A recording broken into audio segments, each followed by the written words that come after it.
আজকের অনুষ্ঠানে উপস্থিত আছেন সম্মানিত মেহমান বিন্দু এবং আমার সামনে উপস্থিত আছেন বাংলাদেশ জামাত ইসলামের মেহমান বিন্দু এবং মুরব্বিনে ইকরাম ও যুবকেরা, আসসালামু আলাইকুম ওয়া রাহমাতুল্লাহি ওয়া বারাকাতুহু।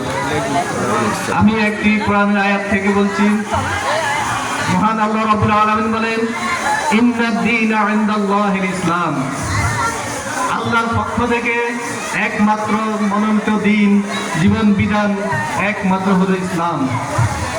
তাই আমরা ইসলামকে যেভাবে ইসলামের মধ্যে নামাজ, রোজা, হজ, যাকাত, তেমনিভাবে আকিমুদ্দিন, দিন কায়েম করাও ফরজ। তাই সবাইকে উদাহরণ আহ্বান জানাচ্ছি, আমরা যেইভাবে নামাজ পড়ি, যেইভাবে রোজা রাখি, যেইভাবে হজ করি, যেইভাবে যাকাত দিই, সেইভাবে ফরজ মনে করে আমাদেরকে অবশ্যই ইসলামী আন্দোলনে যোগ দিতে হবে এবং ইসলামী আন্দোলন যোগ দিয়ে ইসলামকে কায়েম করার জন্য এই দেশে আমাদেরকে চেষ্টা চালিয়ে যেতে হবে।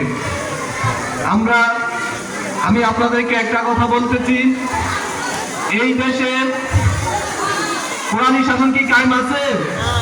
নাই। তাই আমরা এই দেশে কোরআন শাসন কায়েম করতে হলে অবশ্যই কাঁধে কাঁধ মিলিয়ে আমরা একসাথে